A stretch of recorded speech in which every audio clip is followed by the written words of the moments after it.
notification. I usually get a notification. Oh, there it is. And then is it going now? Yeah.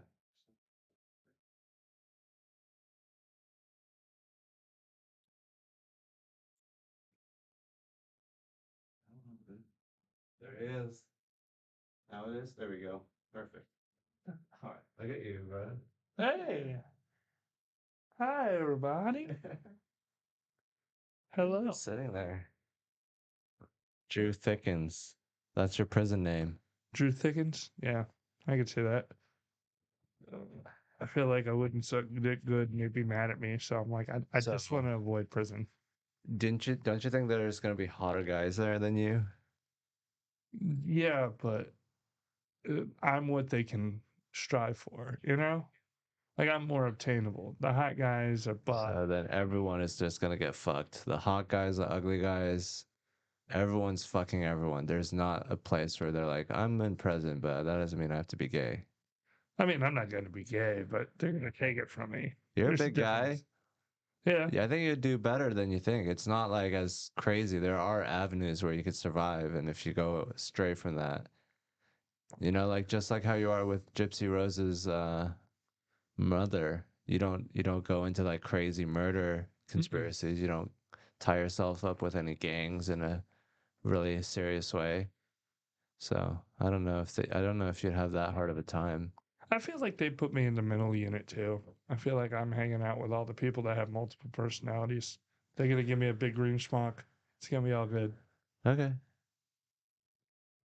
I'm here with Drew Nickens, home proprietor and enthusiast of energy drinks. Hey, how you doing? What camera is it on? We need to have like a light on top of the camera so you know when it's on, what camera to look into. But yeah, you love energy drinks. That's your drug of choice. Yeah, that's my vice.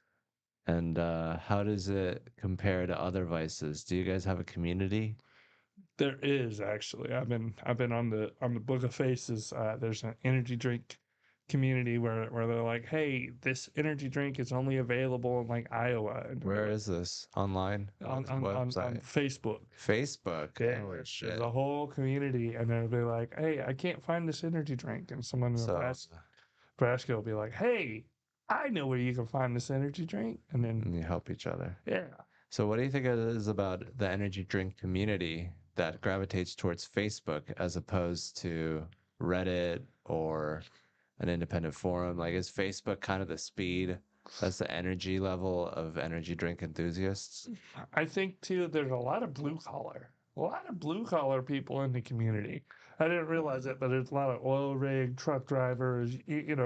People who work and need the energy drink. So it's like it's not as young and vibrant as everyone thinks it is. It's Hmm. mostly like 28 to like 37 that are like Wow. really into energy drinks. Yeah, that's their fuel. You know how like we have like this tree cutting down system in America. We just fucking mow trees down whenever like don't let us loose or we're gonna do that. Like there's people that are like that energy wise where they're like being pushed to the limit Mm-hmm. just because they need to make more money. So it's Yeah. like all that power and energy of a person is you know, Yeah, you do that. fucking used by corporations. Uh, amen, And they brother. need energy drinks so that they Yes, can maintain that. exactly. They don't want to be a stump, so Mhm. they gotta keep fueling the tree. Because if the tree's dead, So, then it's cut.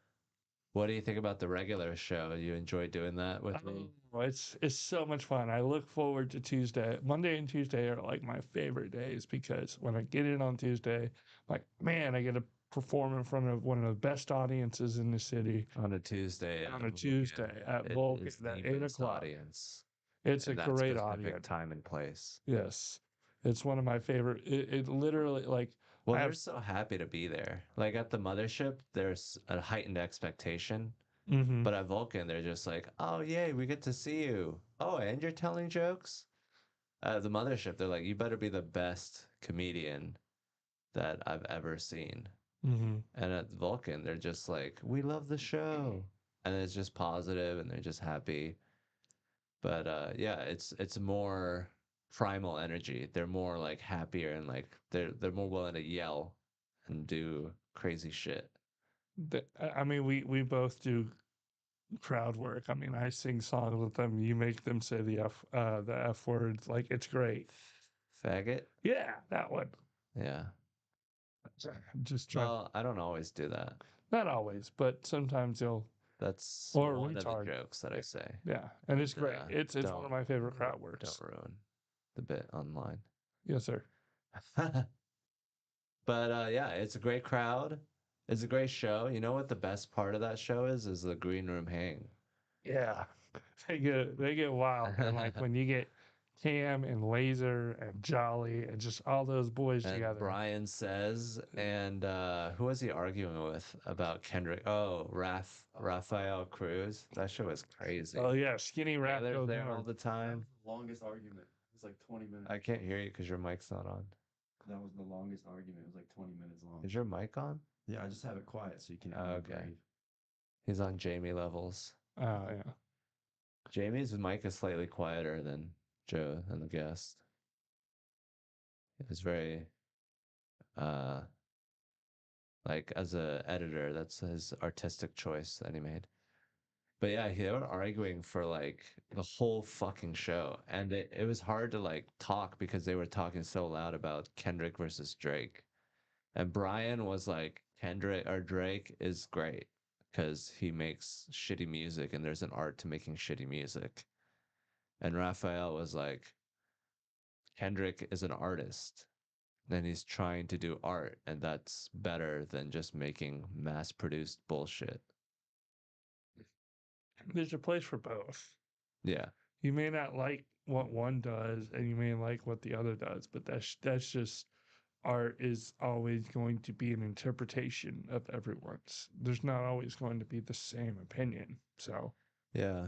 I mean, some people's whole popular appeal is that they're underground and that they're doing real art, and then they can never break out of that because then if you become successful, they'll be like, oh, you're not doing underground art anymore. So you you lost your paid, only thing yeah. that differentiated you. So it's just a limited definition. I think what you should really be doing is whatever the fuck you would be doing, regardless of money or success. Whatever you would like to paint, you should paint, you know? And hopefully that matches up with what people want. But you really can't um, just do what the audience wants because that is a way to kill yourself. You're just Yeah. gonna be like a Because you can't be broken creative piano. when you're trying to pander. Yeah. If you're being your It's got to come authentic from self, your inside, someplace deep instead of just like bullshit. and that's what I've been working on So that's why I mostly. like Kendrick better than Drake. Hmm. What about you? I do like Kendrick better than Drake. I think earlier Drake was better, like just in general. Yeah, when he was But hungrier, when he but was more some of his Kendrick like. yeah, but some of his projects are great. Uh, but like if you're reading this now, it's too late. That's an ass project. Anyone else makes that album, they'd be like, that's garbage. But everyone ate that thing up like it was Cheerios with sugar on it, you know? So I don't That's good kind of Cheerio. huh? Yeah, that's your go-to example of something everyone wants is Cheerios with sugar. Oh yeah, it's so good. Really? Definitely check. I'm a Chex guy, but Yeah, Cheerios is I've like just never universal. seen anyone do that before. What? Is that a popular thing where you're from? Oh, Cheerios and sugar? Yeah, That's like a thing. that's how It was so Drake's album was popular. selling. It was so popular that they made Honey Nut Cheerios because it's like, oh, people like sweet, Okay. and Honey Nut is I not know as Honey good. Nut Cheerio. Yeah, Cheerios by themselves, like the organic, like the one they ate in the 70s, is garbage. It's like eating cardboard. but that's why you put sugar with it. Exactly. Oh, so good. But yeah, I've never heard of sugared Honey Nut Cheerio or sugared Cheerios selling really It- well. Like it's not something you can buy. You got to buy it separately and then make it yourself. but it, I mean, a lot of households have sugar in their kitchens. So Oh, Drake's yeah. album was selling like Like the like combination sugar of sugar and Cheerios. Cheerios, hot bucket item. It was just because it was popular. It's because everyone Yeah, it was thought it was a popular, and cool thing to do. they wanted a. It was feeding the need for content, and I think because he hadn't put a record out in a while, and it was, I think everyone was just anticipating it, and then when it came out, all single mothers and drug dealers were like, "This is the greatest thing ever." I was the people I was around. And you didn't like the music. No, I didn't think it was a good album, so I was like Yeah. always annoyed because Do you listen to the whole album? yeah, I'm a music guy. I listen to every album because you never know Are the you song's like gonna. doing dishes or are you just sitting there listening, taking notes? Uh, I used to walk to Walmart. I was living in College Station, so I used to Mhm. walk to Walmart. It was like a 3 mile walk, so I would just put my headphones in, Jesus walk Christ. 3 hours, and then go get my stuff, and then Walking walk in back. Texas is basically playing chicken with your life. Yeah, I never really liked Drake's music. It just seemed like shallow. Like there wasn't anything you could sink your teeth into. It was like the music wasn't that good, and it was just sort of you know, doing his thing. But I like Hotline Bling. I like some of his songs. I know he's a big Kill Tony fan. I I like I know what it because when I worked at Underground Poker, Drake was a real big hit when like 2 a.m. everyone's drunk and the waitresses want to dance and twerk and have fun. They'll put Mm, on Drake, keep the it's party a good going. vibe. It's a vibey music and not for me. I've never been, Mm. hey, You're more an energy drink guy. yeah, I like energy drink. Do you think would happen if Drake drank as much energy drinks as you? Would he start creating faster songs, maybe? He'd probably mow his own lawn. Is that what you do? I wish I had a lawn now. I like mowing the lawn. It's a I zen think thing. I think like the Drake thing is like where we are in our culture because a lot of people work shitty jobs and they're, not making a lot of money and they don't have a house, they have a shitty apartment. So what are you gonna do when you get home? You have no money, you can't do anything crazy. You just sit there and be like, yeah, man, I'm feeling good, just chilling, vibing. And Like if there was more shit going on, then people would be able to express themselves. But we're all in this comatose haze because we have no money and we have no power or agency in our world, and everyone is just zonked out like Zendaya or Pete Davidson kind of vibes. mm-hmm. And I think it's like a beautiful personality type. There's a very interesting people that are like that, but I think it's the end result of like something that's wrong with us. So it's never gonna be that deep. You can't really go too deep into that because otherwise you'd be like, why am I so zonked out and not participating in life? Why don't I actually change what is causing me to feel like this? And that requires a communist socialist revolution to take back the means of production. I think too, we Americans and culture in general have gotten really lazy with discovering music because we're fed so much. Back in the days when it was only radio, you listened to what was on the radio unless you were someone that was like, I want to figure out what type of music I like. Let me figure it out. Let me go to music scores and listen to music. We have so much content that we're access to Yeah. that it doesn't seem like you take pride when you find like I take pride when I find a music artist that I really like Mm-hmm. that no one else knows. And it's not a hipster thing. It's just like, oh man, this is really cool stuff. I take pride in that. And I think a lot of people just go with what they're fed. And yeah, they love Drake. Yeah, they love Travis Scott. Yeah, they love Sabrina Carpenter, Taylor Swift. Like, it's because that is what's presented to them and the easiest thing to find. If they took pride in what they listened to, I think they'd be more active in trying to find music that they truly like. Yeah. Do you think it's better now than it was in the 90s and 80s? Because I feel like if you are really into it, you can find whatever you want. The Mm-hmm. tools are there. Mm-hmm. Like, what is that random thing? Pandora. Yeah. But I think it's an economic thing. I don't think people have the time and energy to spend listening to music because we are economically on a diet. I will disagree with you on that because I like to go on Spotify treasure hunts. I'll start with an artist and then I'll go to artists similar to, Hmm. and I'll pick a random artist. I'll listen to 2 songs. If I don't like that artist, I go back and I pick another artist. So it's easy to do. It is easy to do. And like if you want to zonk out and just like hang out, you can find ways to find new music. You can find ways to find music or movies that you like. And instead of just putting something on, you might have to put a minute amount of effort. But if you really want to find stuff Okay. that you truly Well, like, imagine you have a kid because you weren't allowed to get an abortion because you lived in Alabama or Texas, and you have now 2 kids, and now you have to work even more. So, and then after work, you have to take care of the kids, so now you have no time. Like, I mean, it's easy to choose music if it's, your life is in a situation where like it feels like it's easy for everyone to do, but some people I think are just struggling right now. hmm. Um, and I know it's easy, but like it is mental energy, and you have to like choose to do it. And the more time we give people, the more people that are going to do it. So But the dopamine why effect, do I you think, think that they're not choosing music?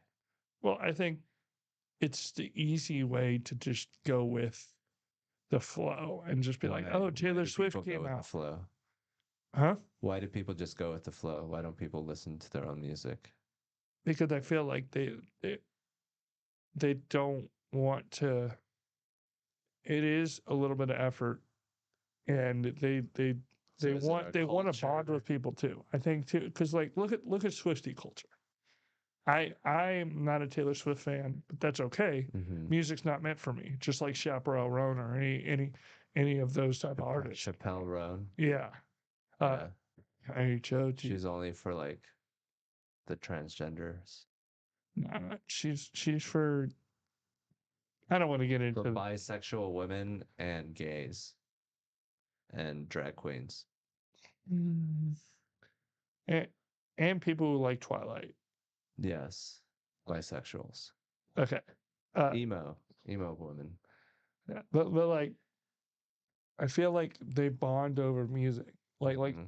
I don't think Taylor Swift is making music that brings everyone together because it's so magical and great. I think there's also this camaraderie that people have. So With it's like Grateful Dead, the camaraderie that they have bonding with that music. okay, As so well. people don't listen to their own music because they're lonely and they want a tribe and a group of people they can be with.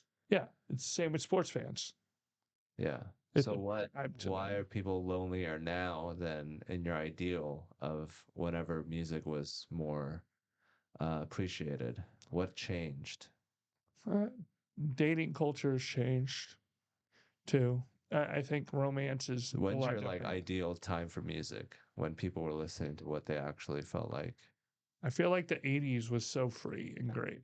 The 80s, you had Uh, new wave, you had rock. a lot of people say the 80s were the worst decade for music. Have you heard that? I've never heard that, but I feel like they're like Spandu Ballet, great new wave band. I mean, you got like Quiet Riot, great group. Soft Cell?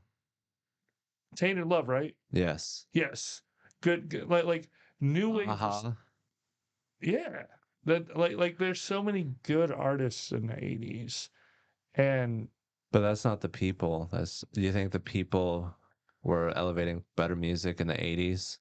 well, they all went to concerts. They all hung out and was like, "What are we gonna put on the record player Okay, today?" so what changed from the 80s to now that made people less musical? Uh, the ability to just skip. We don't have an attention span like we used to. Like in the 80s, you had a set box of records, Uh-huh. and you can only choose from those records that you brought Yeah. or CDs that you brought. So shouldn't Now, music be better now and when we have the choice to pick whatever we want? Like, you think like we have worse music culture now because we have better technology, we have more access to music? I think our attention spans have gotten a lot lower. If you don't resonate with the song in 45 seconds, you're skipping it. Okay, You, so it's it's just a natural course of human evolution is that we love music in the 80s is the perfect mix. And then after any more technology gets developed, it's just we just have shittier music now and it's just a downward slide and we're never going to be able to fix it. We're just going to have shittier music from now on. there's good music, but I feel like good artists getting the platform is going to be more the difficult thing. Hmm. The cream isn't always going to rise to the top now. I feel like Why shouldn't it rise to the top more because because we if have the internet? but but the machine, if you have a machine behind you, like Chaperone, she's got a bunch of people that are backing her, that are throwing her in the interviews. She's always in the spotlight. Hmm. But then you got a gal like Maggie Rogers, a great pop artist, really revolutionary, really different. She's not on the same platform because she doesn't have a machine behind them.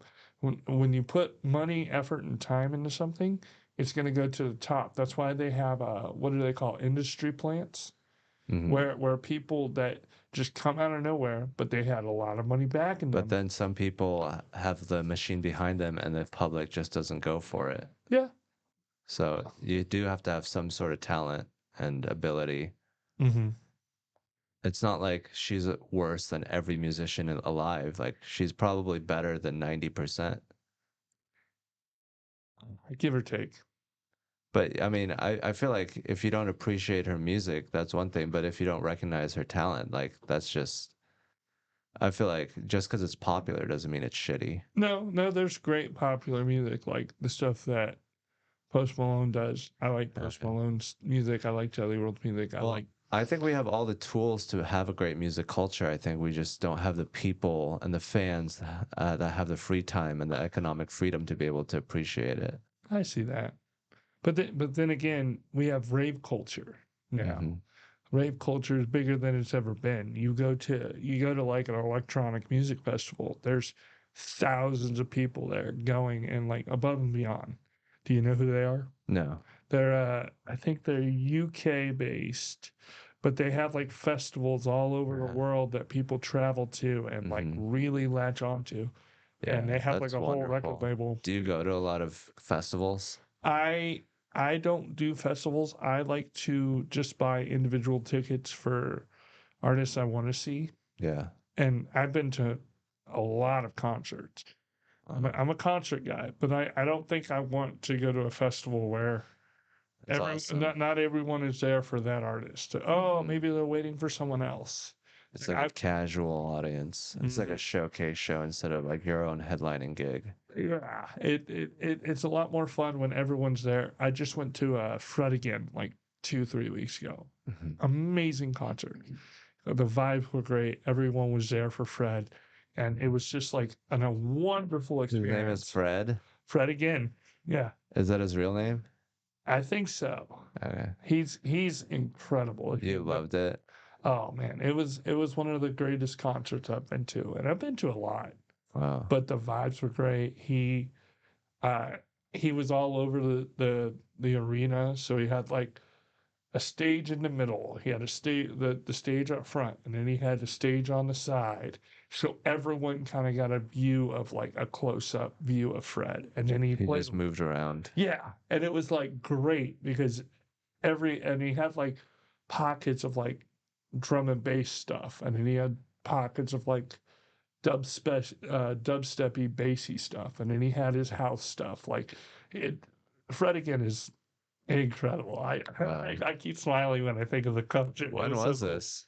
About 2 weeks ago, I went to the concert. That's recent. Yeah, and it was incredible. I got paid from a comedy gig, and I was like, I have enough money to go to this concert. I'm gonna go, and so Nice. I got a ticket, and it was an expensive ticket, the most I've ever paid for a concert, Hmm. $160, but it was worth it. Wow. Every penny was worth it. That's good to treat yourself. Yeah, That's the kind of stuff that people need and they don't have the ability to do yeah. because they're economically depressed. I shouldn't have done that. I mean, it wasn't fiscally responsible, but No, you definitely should have. Your brain is a muscle. You need to entertain it.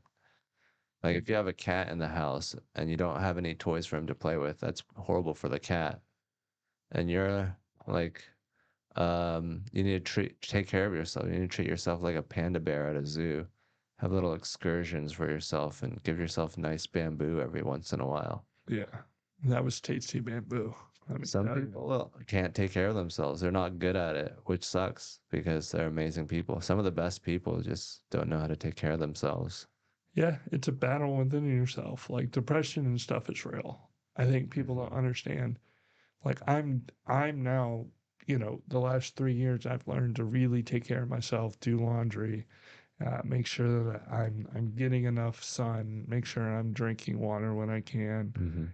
Taking care of yourself is a big part of being the best you can be.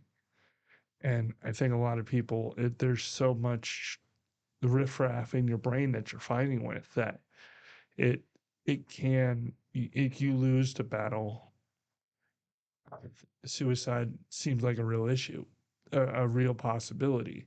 So it's like to take care of yourself, it's going to be rough to get into those healthy habits, but once you do, that life seems to work itself out a little bit better. Like Yeah. that same weekend that I went to Fred again, I got a flat tire, and like I I was stressed out because I was like, I don't think I can do this.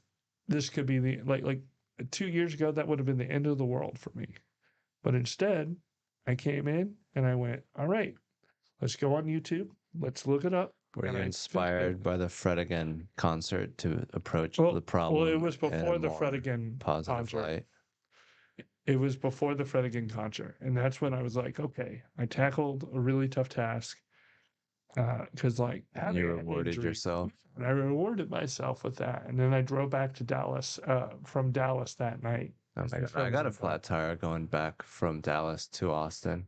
Yeah, That road is dangerous. Where were you on when you got a flat? 35. Me too. Yeah. What did you hit? I think it was glass. Ugh.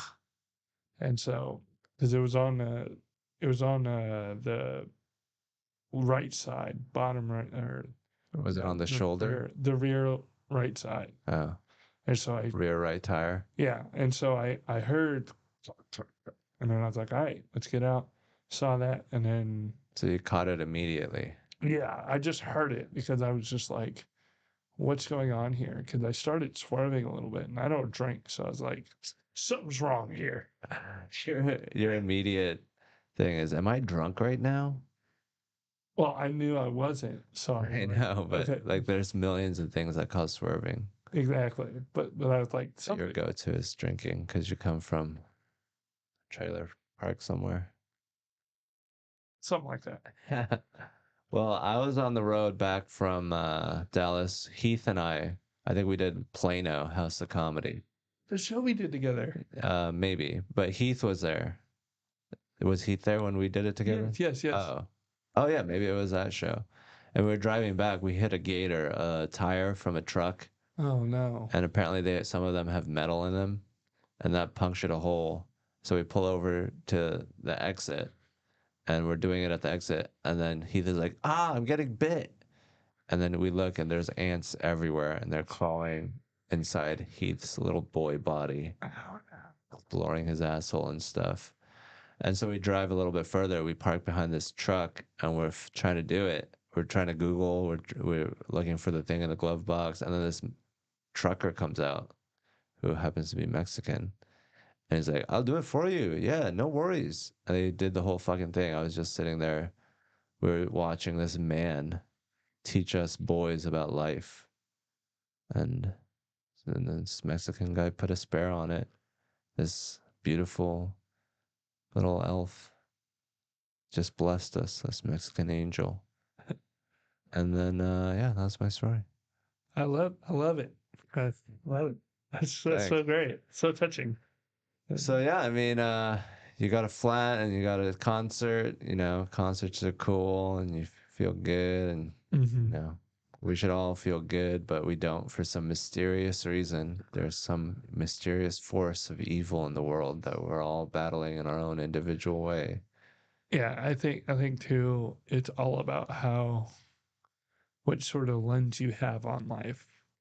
Um, That's important. because there's a lot of different movies that are very similar. The Way of the Samurai and Bug's Life are the same What movie. the fuck? Yeah, two of the greatest movies ever. But like people, I feel it's a like different lens. Like, uh, Bug's Life is for children, and it's cartoonish, and it's kind of like a ridiculous movie.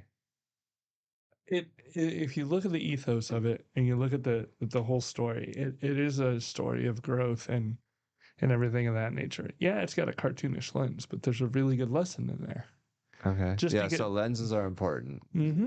So how does Bug's Life and The Way of the Samurai, what is that? Why did you bring that up? Because it's the same movie, but a different way of Oh, looking at it. Because so it is cartoonish. so do you what lens do you use when you're at the Freddie Gaines concert? Are you in Bug's Life mode or are you in The Way of the Samurai? I'm I try to look at things in a positive light, and I Mhm. try to like I try to be thankful for where I'm at. Mhm. Be thankful for the things, even though I've been through a lot. It's understanding that uh, there's so many good things that are happening for me, and there's so many things that I can bring to other people.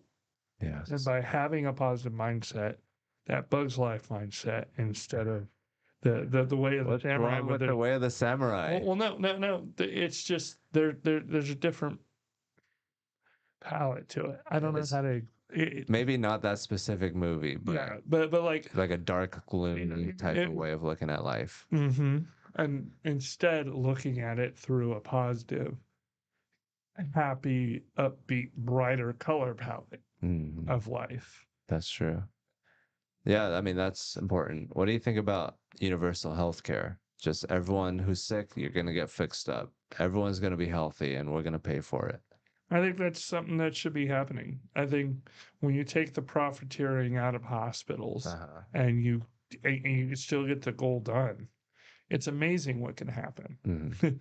I think I Yeah. think I think everyone what was that guy, Martin Scarelli, that did the Mhm. piece of shit thing and said, "Oh, this is way too cheap. Let's get some capital gains out of that." The entrepreneurship shouldn't affect people's lives in a negative way, Okay.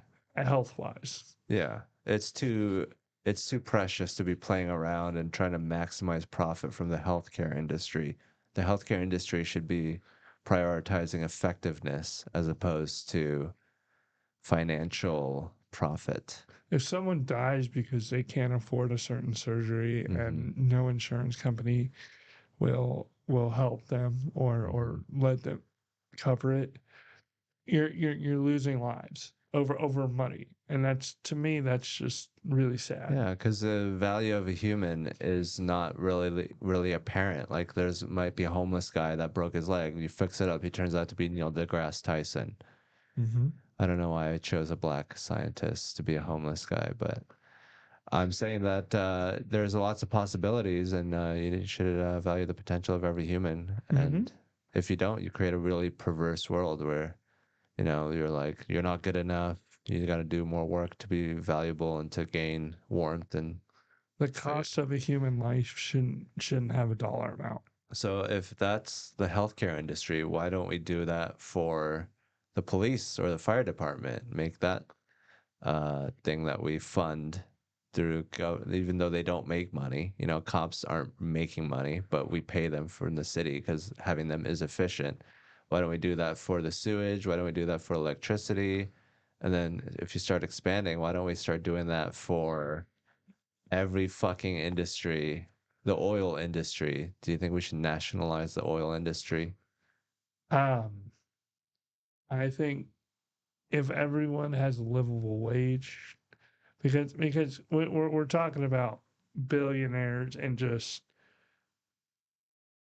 the top 1% getting all the money and then Hmm. everyone else kind of going from it. If Yeah. if if everyone had a livable wage and we reward hard work through another way than just money, I don't know. That's a very philosophical question because then it just goes, well, what do you work for? What do you strive for? What do you try to? I mean, everyone who's rich does not have to work for survival. So to make people work for survival and say this is a good motivator, it's like, well, why don't you do it then, bitch? Yeah. There was a guy who he like put all his money away where he couldn't access it, and he said, "I'm going to be a millionaire within 6 months." And That's so he rude. tried and he tried, and he got to like 60,000 in like 4 months and said the challenge is off. I forget what his name was. He was losing weight. He was just, yeah, he just couldn't do it. He was like, this is just not obtainable.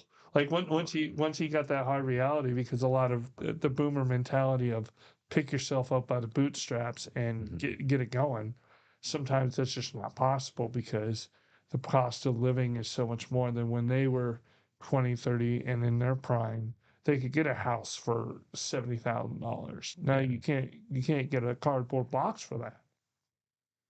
Hmm. So you love the regular show, the show we do every Tuesday at the Vulcan, 8 p.m. It's the greatest show. There's Show. some crazy lineups on that show. We get Cam, we get Ari, we got Mark Normand once, That's awesome. we And got you'll get Stavros Halkias once, wow. And then you'll get really great guys like Max Montikov. Vantikov. Mentikov.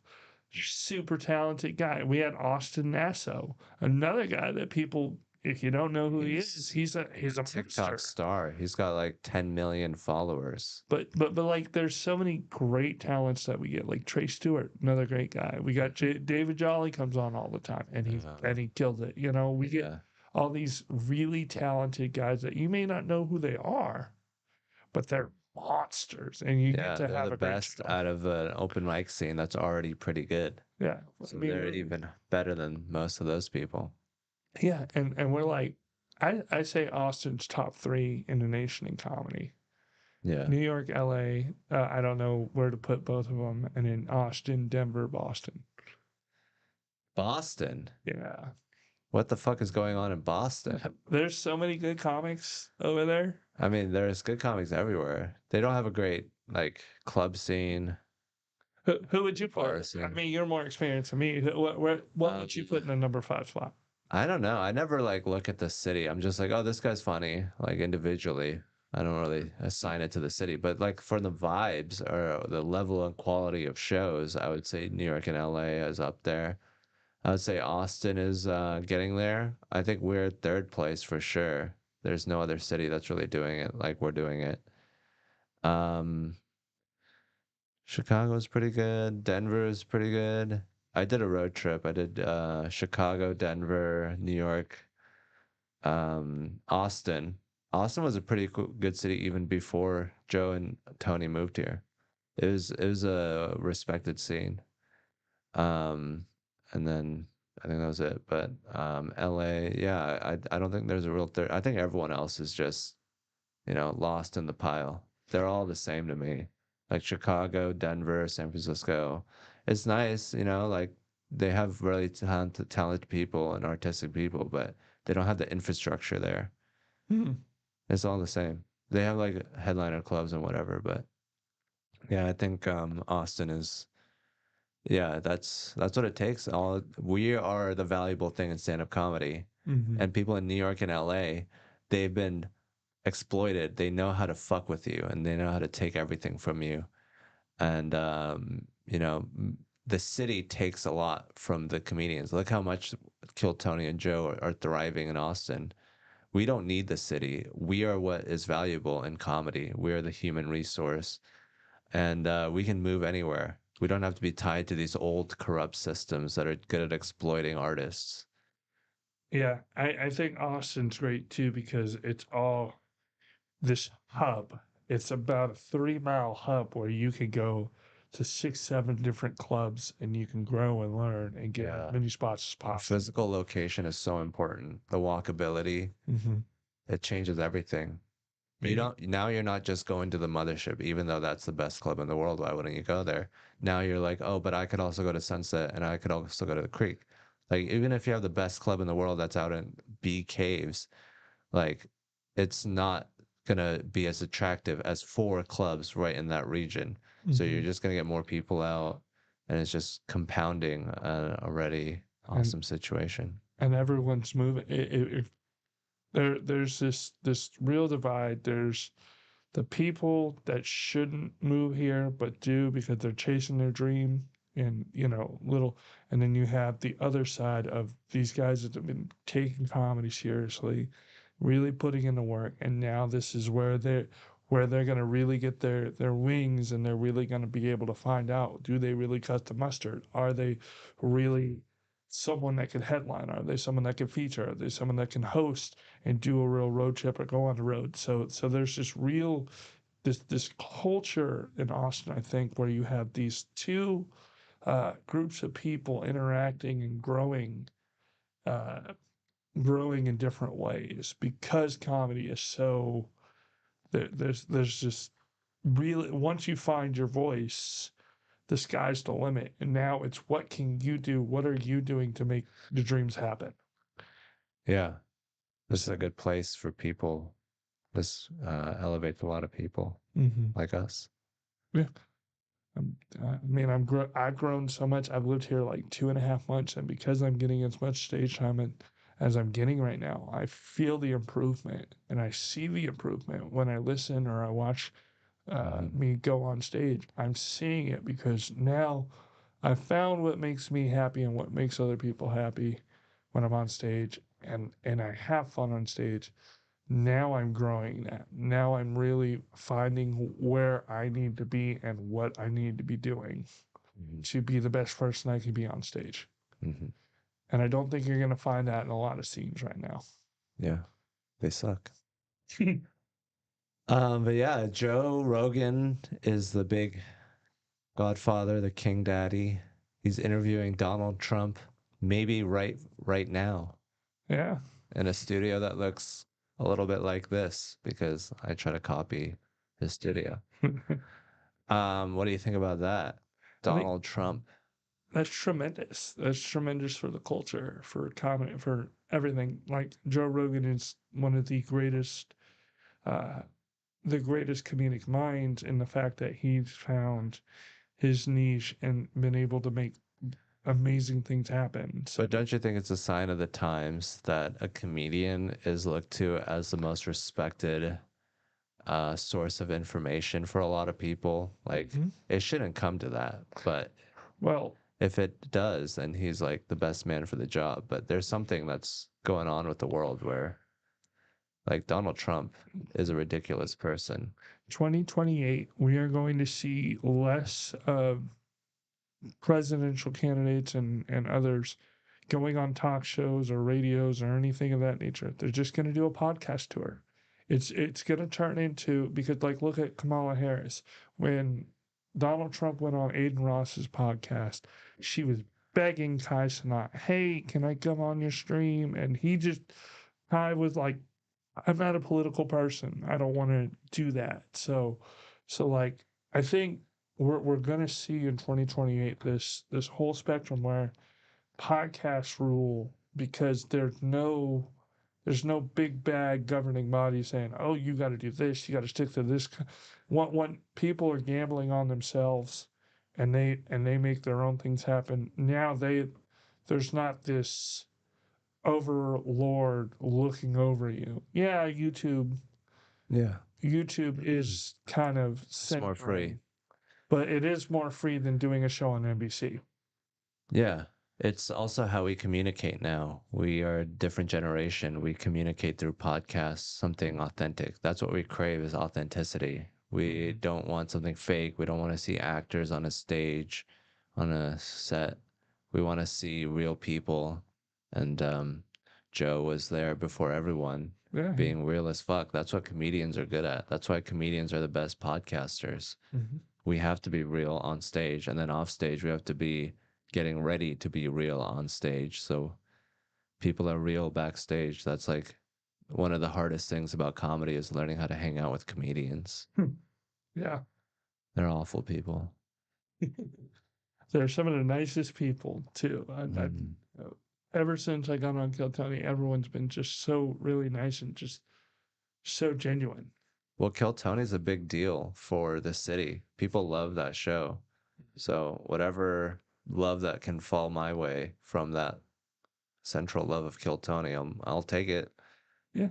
But yeah, I don't want to like be like, rejecting love from, people when you walk around, they're like, "Oh, you're on that show." Hey, can I get a photo? It was overwhelming the first like 3 weeks of, hey, can I get a photo? Because I wasn't used to Mhm. people being like, oh, I like who you are. Hey, can I get a photo with you? Like, That's not a normal reaction to people. You're used to living like, "Oh, what does this guy want? Does he want me to move my car? Am I blocking an exit?" But when people, like strangers, are breaking that social boundary to be like, "Hey, I like you," it's like takes a while to adjust because you're used to people just bothering you to get you to do something for them or get out or, of their way. or you're not like on TikTok, you don't have that main character energy. You're just a cog in the wheel of some sort. So Mhm. once, because you're not like the popular person. So now when I think the first time it shocked me was when I went to Deadpool versus Wolverine, and uh the guy came in. I was filling up my soda, and he goes, "Oh, you're Drew Nickens. I really like you. Can I get a photo?" I was like, "Oh, okay, excellent." It just it Excellent. excellent. Like, hey, That's yeah, what you think in your head. yeah, You're because like Bill and Ted's Excellent Adventure. totally, Excellent, bro. totally, Hell yeah, I would totally take a picture with you, man. I enjoy it now. So And do you now I've think gotten used to it. photos are a weird thing to do with a stranger? Not anymore because it's part of. I still think it's weird. Like it used to be autographs in the 80s. People would be there with their little pen and paper, and then you could just go like that. And I think that was better because then you could actually like talk to them and look them in the eye. But now you're standing next to them, you have to touch them now. I do when it's a lady, I just do finger guns with them. I'm like, all right, we're gonna do finger guns What, because I like don't sideways? Or know like, at the oh, camera. so your profile is getting captured. Right here because I don't want to touch a lady and her be like, "Oh, I'm uncomfortable." Nah, we're doing finger guns, and it worked. Okay. But what if she's not uncomfortable and she wants to touch you? She can touch me, but I won't touch her. Really? Yeah, You're an idiot. I am. Well, I think some women just like touching people, like that's how they communicate, and they don't do it to everyone because that'd be weird. But if you're famous, they're like, even if they don't really like you, they'll be like, "Oh, let me touch you." I have gotten a little arm brush or two. It feels nice. Like, Try getting that on your cock, on a cock brush. we're working on that. Yeah.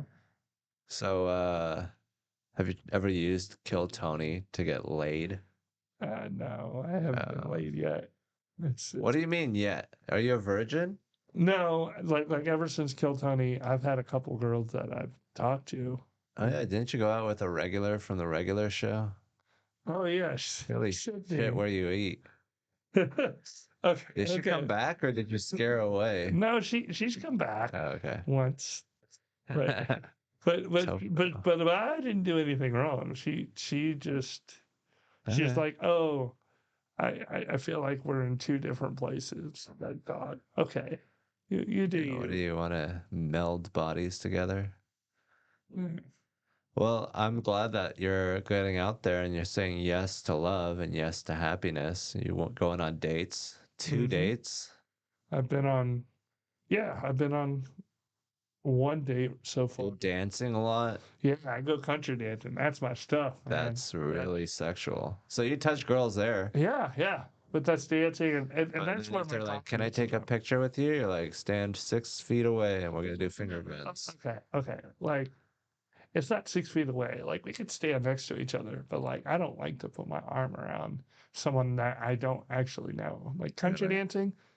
country dancing. You when you're there, you agree to hand in hand, maybe hand on like right above the hip, and Oh, you dance. It's so you rest your hand on the bone, the hip bone. yeah, just stand there. And sometimes I, I feel like country dancing is it's a dark room, so if they get to see the real me instead of this, it's great. And Wow. then the lights come on, I and felt they're like I like, saw the "Oh, real you man." for a second. And then they're like, "Oh man, you're such a good friend, Drew." Like the lights turn on, Oh, and I'm like, "Okay." well, wait till you get to prison. Then everyone's gonna want to be Hey, dancing and I'll be prancing. giving country dance. That'll be my hustle. I'll be giving country dance Oh, lessons out. So then when they go to prison, when they get out, they can take the that's girls gonna country start a dancing. fight. What if they're like, I don't want to be the woman, man. You be the I'll woman. be the woman in the dancing situation. Okay, then I'll they see teach you them. as a woman. No, In because the I'm a prison, teacher. that's a dangerous situation. No, A I'm a dangerous teacher. woman teacher. No, you're gonna You're gonna mimic put some Letourneau yourself. you're gonna put some respect on my teaching because I'm teaching you Okay, so something that's these gonna are get you laid. murderers and rapists, and they've been in and out of school for years, and now you're like, hey, I'm a teacher. Don't rape me. Hell How yeah. do you think that's gonna work out? They're gonna be like, I love Mr. Pigeon. I see you like Mr. Pigeon. Pigeon, is that your prison name? No, mine's probably gonna be Marv. No. They're gonna be like, They "Hey, probably already Marv." have Marv. Yeah. The original actor is probably gonna be in the prison where you're at. They're gonna be like, Yo, Marv Junior. I'll be a junior then if So, what do you think about the Mothership? one of the greatest places on earth.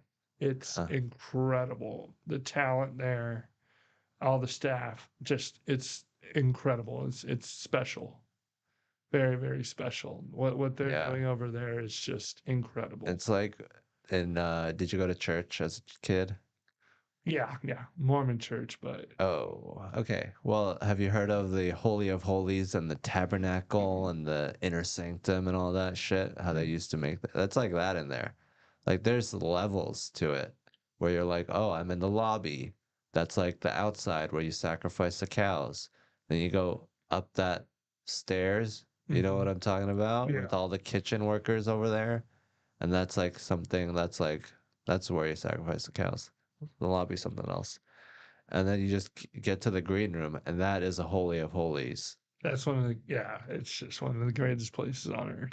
Yeah, you don't disrespect the place. No. You sit there. You're honored to be there. Yes, it the first time that I went to the green room, I was like shook, Farting. shook, just like, oh my goodness. I was like, I'm here. Have you seen pictures of it? What? The green room before you were there? No. Oh, so you had no idea what it looked like. No. And so when I went in there and I saw all the band and I saw Tony and everyone, I was like, okay, I'm here. That was like the shell shock there. And then like all the door guys there are killers. All the comedians that are door guys are yeah. Well, what about Miles Johnson? Yeah. He's so good. He's so interesting and creative. He's Okay. my favorite. Lucas McCrary is a monster. What about Zach, the door guy? The guy with the glasses that looks like the kid from Jerry Maguire. He's a door guy. He's never done comedy, but he would be awful at comedy. So there goes your theory. Okay. The comics that are door guys, like Dylan Ray Sullivan, monster. He's not a door guy. He's not a door guy. No, Nice. he would. Yeah, he's a regular. He would block any door he tried to guard. But there's so many.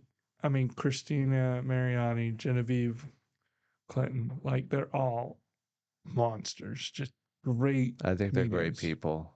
Great But people too. yeah, You know. some of them can be quite monstrous. Yeah. Yeah, I love the mothership. I love the vibe there. You know, I love the little boy. Yeah. I love the fat man. Mm-hmm. I'm more of a little boy guy. Yeah. I like the intimacy and the griminess and like, hey, we're here doing comedy. Keep it down over there. But then the fat man, it's like, oh, everyone will listen to me. I haven't done a show in the Fat Man, but Why don't you hang out there? Instead of going dancing, you should go to the mothership and just shoot the shit and drink whatever Zions. yeah, I mean, it's not guaranteed to get you a spot, but if you're around there, they'll throw you up and then you can prove yourself. okay. Well, I'm still working to the because I don't think that I'm ready for a Fat Man Oh, spot. wow. I I was You're talking to working on someone. yourself I'm constantly. I want to be the best person. I want to be worthy of it. Where they're like, You this want to guy's be funny. you want to be like Foosh Nickens. Yeah, true flu snick. You know, I want to know that I'm ready and I'm funny enough to be there, and I want to know that in my heart before I'm like, okay, I really want to put myself out there and get on Mothership. My goal is to in the next year be able to be invited to be on a show. I want someone to invite me to be like, hey, I'm doing this in Friends. I'd love to have you on. I want to earn that. And I feel like right now I'm still learning and growing and I may not be ready for that yet because that's why I haven't like tried to go to the comedy store or anything. Like I'm still learning and growing and I'm getting better. And I think in 6 months' time I'm gonna be a monster enough where because I'm putting in the work and I'm doing the jokes and I'm getting up.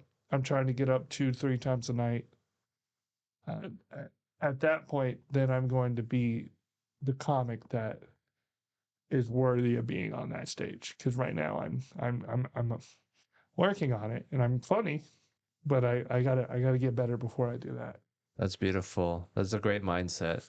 What a way to close out the podcast. Thank Yeah. you so much for being here. Have a great Thank night. you for having me. This is Yeah, great. let's hang out. Yes, Let's go to the mothership. yeah, All right. that was fun. Thanks for doing it. Yeah, that was great. Fun podcast.